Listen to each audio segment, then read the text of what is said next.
नमस्कार, कुरुक्षेत्र भूमि में आपका स्वागत है। मैं हूं रंजना। आज हम आपको लेके आए हैं गांव सूड़पुर, हल्का शाबा, जिला कुरुक्षेत्र में, और आज हमारे साथ जुड़े हैं यहाँ के समाजसेवी। आइए इनसे जानकारी लेते हैं। नमस्कार सर। नमस्कार जी। कुरुक्षेत्र भूमि में आपका स्वागत है। थैंक यू जी सर, आपका नाम जान सकते हो? वीरेंद्र कुमार।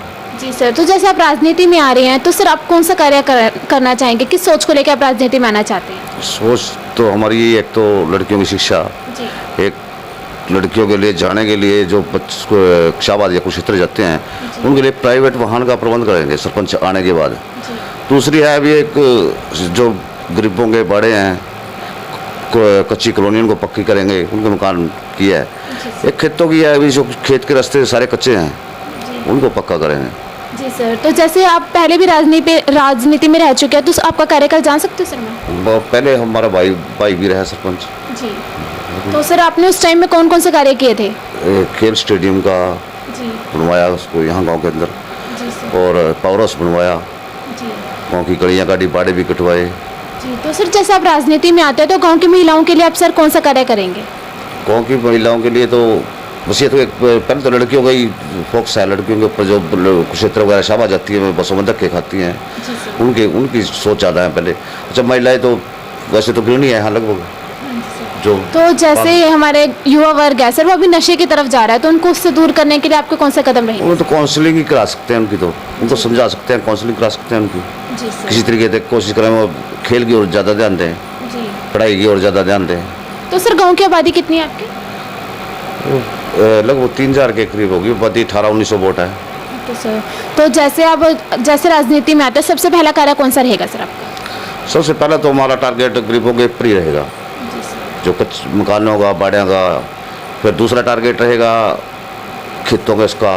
और एक जो मेन आपने भी जिक्र किया था पहली बार थोड़ी देर पहले, अभी जो प्राइवेट लड़कियां जाए ना, प्राइवेट वाहन ही उपलब्ध करा दें इकट्ठे करके। जो तो जैसे जो लड़के बाहर जाते हैं, लड़कियां जो बाहर जाती हैं वो ऐसा अभी उनको इकट्ठे करके एक ही बस में और अलग से ही वाहन दे दे, उसमें पंचायत का भी कुछ हिस्सेदारी हो जाए। जी सर, बहुत अच्छी जानकारी दी आपने। तो जैसे अभी कोरोना महामारी आई हुई है सर, तो आप हमारे दर्शकों को और अपने ग्रामवासियों को हमारे चैनल से कौन सा माध्यम देना चाहते हैं? इसमें तो बस सोशल डिस्टेंसिंग जी, और जितना अपना बचाव अपने हाथ। जी सर। दवाई जब तक दवाई नहीं तो इलाज नहीं। जी सर, आपने काफ़ी अच्छी जानकारी दी है। तो सर आपका नाम जान सकते हैं? अजय सिंह।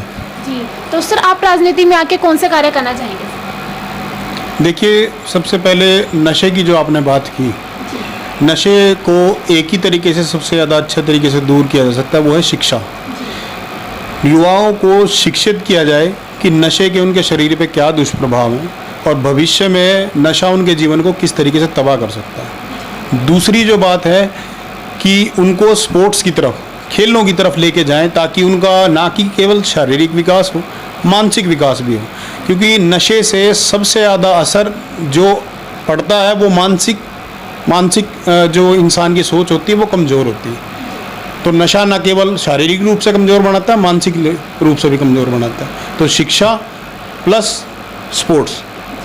तो जैसे सर एक नारा आया है, बेटी बचाओ बेटी पढ़ाओ, तो इसके लिए आप सर कैसे जागरूक करेंगे अपने ग्रामवासियों को? देखिए, जो बेटी बचाओ बेटी पढ़ाओ का जो नारा सरकार ने दिया है, ये बहुत अच्छी बात है, लेकिन इसमें भी शिक्षित होना एक बहुत बड़ी बात होती है कि महिलाओं को हम जागरूक करें, और ना कि केवल महिलाओं को, सभी नागरिकों को, कि बेटियां ना कि हर फील्ड में, मैं एक फील्ड में नहीं कहूँगा, घर घर में नहीं, बेटियां आज जज भी हैं, बेटियां आज वकील भी हैं, बेटियां आज अफसर हैं, बेटियां आज राफेल जैसे विमान, आपने सुना होगा थोड़े दिन पहले कि फ्लाइट लेफ्टिनेंट शिवांगी सिंह वो राफेल को उड़ा रही हैं।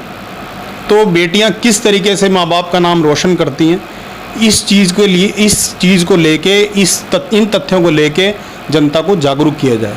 ये बेटी बचाओ बेटी पढ़ाओ के लिए एक अच्छा कदम होगा अगर हम इस तरीके से लेके जाते हैं इस सोच को। तो जैसे कोरोना महामारी के लिए सर आप क्या संदेश देना चाहेंगे? कोरोना का जहाँ तक सवाल है, फिलहाल कोई वैक्सीनेशन नहीं आया, आपको भी पता है। कोरोना से हम एक ही तरीके से बच सकते हैं, वो है सोशल डिस्टेंसिंग, और प्रॉपर अपने आप को सैनिटाइज करके रखें, हाथ सैनिटाइज करके रखें, और सोशल डिस्टेंसिंग रखें, मास्क लगा के रखें, यही है। तो जैसे आपके गांव में जो गरीब परिवार है सर, बीपीएल परिवार, तो उनके लिए सर आप क्या करना चाहेंगे? बीपीएल परिवारों का पक्के मकान, बाड़े हैं उनके वो, और जॉब ओरिएंटेड जो है, जैसे कि महिलाओं के मैं एक हल्का सा उदाहरण दूं, जैसे कि सिलाई सेंटर में उनको वोकेशनल कोर्सेज करवाए जाएं, सशक्त बनाया जाए, जो बीपीएल परिवार हैं उनको आगे बढ़ने के लिए मौके दिए जाएं, ऐसा हमारी सोच है।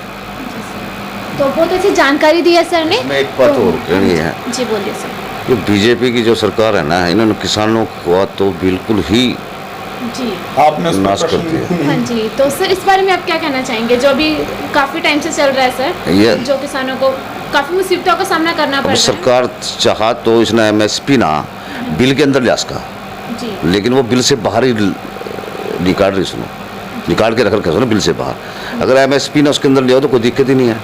जी बाकी वैसे इसमें नाश करने में तो कोई छोटी नहीं, और भी करा गया चाहे जितने दिन ये रहेगी। जी सर, तो जैसे काफ़ी टाइम हो चुका है, अभी तक मतलब कोई फाइनल फैसला नहीं आया सर इसके ऊपर। ना कोई। जी, तो इसके बारे में आप क्या कहना चाहेंगे सर, जो सरकार ने हमारे किसानों के साथ किया और जिन्हें अब रीढ़ की हड्डी कहा जाता है किसानों को देश की, तो उनके साथ जो ऐसा व्यवहार किया जा रहा है, इसके लिए आप क्या कहना चाहेंगे? देखिए, भारत देश जो है, इसकी 70% जो भारत देश का बजट है ना, वो कृषि पे आधारित है।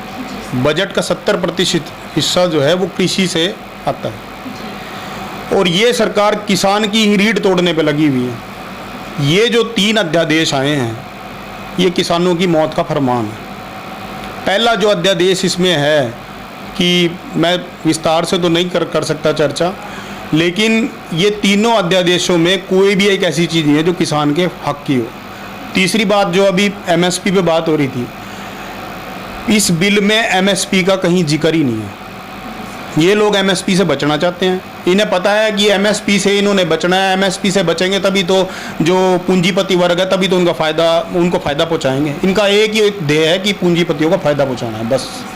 तो जैसे हमारे जो किसान वर्ग है सर, वो अनपढ़ हैं जैसे, तो उनको आप कैसे जागरूक करेंगे कि जो भी सरकार उनके साथ कर रही है या कुछ भी, उनको जो मतलब उनको नॉलेज नहीं है सर इतने, तो वो उनको कैसे आप जागरूक करेंगे? किसान संगोष्ठियाँ हो रही हैं, किसान आंदोलन हो रहा है। अब वो किसान नहीं रहा कि जिसको कुछ पता ही नहीं था। मैं किसान का बेटा हूँ, शिक्षित हूँ, और मुझे शिक्षा जो मिली है वो किसानी के पैसे से ही मिली है। और मैं इस देश में 84% जो किसान है वो मार्जिनल किसान है। मार्जिनल आप समझती हैं, 3.5 एकड़ से लेके 4 एकड़ तक के ज़मीन के किसान।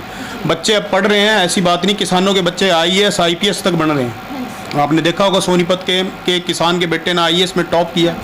तो जब ऐसे पढ़े लिखे युवा आएंगे तो किसान सशक्त होता जाएगा और ये आंदोलन बहुत आगे बढ़ेगा, आप देखना।